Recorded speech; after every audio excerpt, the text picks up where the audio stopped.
गुरुजी प्रणाम। मैं ये पूछना चाहती हूँ कि मेरे सास ससुर और मेरे पति मुझे घर छोड़कर वृद्धाश्रम जाने के लिए बोल रहे हैं, तो क्या करूँ मैं? आपके पति कह रहे हैं वृद्धाश्रम चली जाओ? हाँ, पति भी बोल रहे हैं और सास ससुर भी। सास ससुर आपको वृद्धाश्रम भेज रहे हैं, बहू को? हाँ। उल्टी गंगा बह रही है। क्योंकि सास चाहती है कि मेरी बेटी और दामाद रहे और पति इसलिए छोड़ना चाहते हैं क्योंकि माँ बोल रही है और मैं सुंदर नहीं हूँ, इसीलिए। यहाँ तक की बात पहुँच गई थी कि जान से मारने की कोशिश की, तो मैंने भी हाथ उठाया क्योंकि जान बचानी थी। छोटा सा बच्चा था, वो भी मर जाता। तो आप सुंदर नहीं हैं, इसलिए आपके पति आपको रखना नहीं चाहते? हाँ, और साथ इसलिए क्योंकि वो ना मुझे छोड़कर नहीं तो अपनी बेटी को लाना चाहते। उन्होंने ऐसा बोला कि आप सुंदर नहीं हो? हाँ, बोले भी थे। तो मैं बोली भी कि देख कर तो शादी किए हो ना। 2-3 बार भी आए थे देखने के लिए। तो जब देखने गए थे तब आप सुंदर थी? अब पता नहीं अब वो क्या है, तो देख लो, जो लोग आपको आई लव यू कहते हैं वो आई लव यू आपको नहीं रहता, आपकी सुंदरता को रहता है। आप सुंदर हैं तो आई लव यू है, सुंदरता गई तो I love you bomb, I love you भी बम हो गया। इसलिए चमड़ी से प्यार ना करो। चमड़ी देखोगे तो चमड़ी तो एक टाइम बाद बुढ़ापा आएगा। हर लड़की जो आज सुंदर है कल वो बदसूरत होगी, और हर वो पुरुष जो आज सुंदर है कल बदसूरत होगा, क्योंकि बुढ़ापा बदसूरती से ही भरा हुआ। चमड़ी झूला झूलने लग जाती है। इसलिए रिश्तों को महत्व दीजिए, चमड़ी को महत्व ना दीजिए। रिश्ते बड़े हैं, चमड़ी का क्या है साहब? पति आए हो तो समझाएंगे हम उनको। जी नहीं आए, वो तो पूजा पाठ बंद करने के लिए बोलते हैं।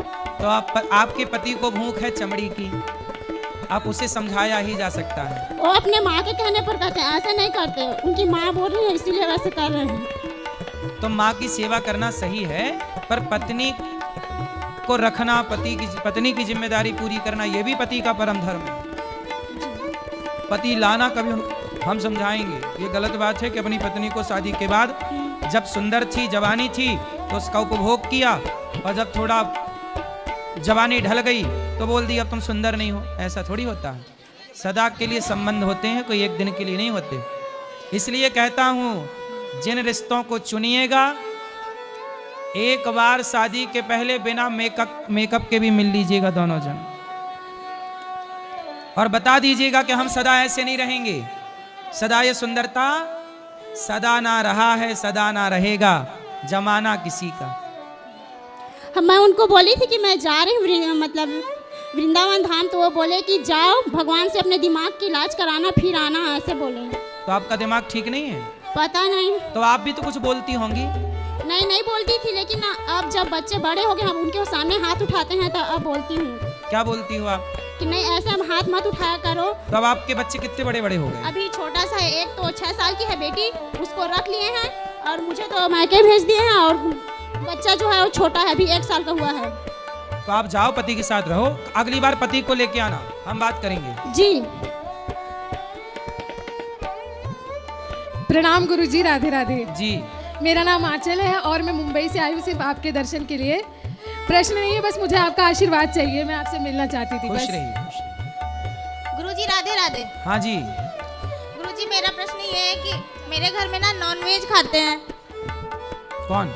मेरे घर पे सब। तो आप समझाओ उनको। लेकिन मैं नहीं खाती हूँ गुरुजी। आप अच्छी हो, आप नहीं खाती हो। तो मेरा प्रश्न ये है कि उससे मेरे ऊपर कोई पाप तो नहीं पड़ेगा? नहीं, आपका क्यों पाप? वो पाप कर रहे हैं, उनके पे लगेगा पाप। मेरी बेटी है 7 साल की, मैं उसको भी नहीं खाने देती हूँ, अपने जैसे संस्कार देती हूँ। सही है, सही है। यहाँ भी ले आना माइक, बात किसको करनी है? और यहाँ ले आना माइक आगे। ये भैया, हाँ बोलो। राधे राधे प्रभु जी। जी बोले कि जीवन का सुखी आधार है हम दो हमारे दो। प्रभु की कृपा से हमें एक संतान लड़का है, एक लड़की है, लेकिन मेरा एक छोटा लड़का जो है वो भक्ति की ओर ज़्यादा अग्रसर है। मात्र 4 साल की उम्र है, 3 साल से वो ज़्यादा अग्रसर है। इनकी माँ हमेशा डरती है कि ये अगर बैरागी बन जाएगा कल चल के तो फिर मेरे बुढ़ापा का सहारा कौन बनेगा। अरे बैरागी बन जाएगा तो साधु बन के भी सेवा करेगा ना माँ की, क्या दिक्कत है? साधु अगर माँ बाप की वो सेवा नहीं करे, वो बाहर ही चला जाए तो? शराबी बन जाए, जुआड़ी बन जाए, गलत चला जाए, उसके लिए डर नहीं है किसी को, संत ना हो जाए। वो तो ठीक है प्रभु जी, क्या? लेकिन फिर वही बुढ़ापा का सहारा। एक ही बेटा है सर, हमको एक ही है। भगवान से ऐसी प्रार्थना करो ना कि कि बुढ़ापे में किसी के सहारे की जरूरत ही ना हो। प्रभु आप रहना ना, भगवान है ना। ओम कृष्णा ईश्वराय का एक मंत्र अच्छा याद किया बताओ, सर। चिड़िया के बुढ़ापे का सहारा कौन है? कोई नहीं, कोई नहीं। स्वयं है सर। चिड़िया के बुढ़ापे का सहारा कौन है? बिल्ली के बुढ़ापे का सहारा कौन है? शेर के बुढ़ापे का सहारा कौन है? हाथी के बुढ़ापे का सहारा कौन है? चींटी के बुढ़ापे का सहारा कौन है?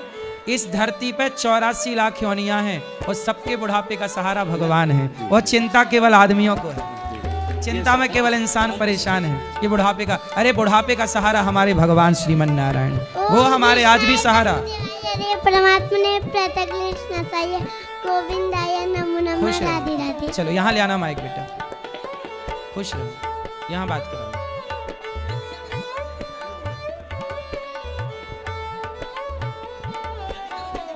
पापा जी प्रणाम। मैं बेल्जियम से आई हूँ, यूरोप से। यूरोप मैं वहीं रहती हूँ। मैं इसी मंथ में आई हूँ। मैं आपको फॉलो करती हूँ, वहाँ से सारी कथा भी सुनती हूँ और मैं अपने सास ससुर को भी लेके आई हूँ साथ में। ये मेरी सास हैं और मेरे ससुर जी वहाँ पे बैठे हुए हैं जी। कोई सवाल? हाँ, मेरा एक सवाल है। वहाँ पे भी आपके बहुत सारे फॉलोवर्स हैं, तो वो आपका क्या प्रोसेस है अगर हम आपको बेल्जियम बुलाना चाहे तो?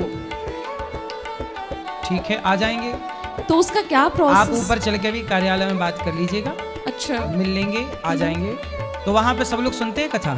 हाँ, सारे लोग सुनते हैं। क्या करते हैं वहाँ भारतीय लोग?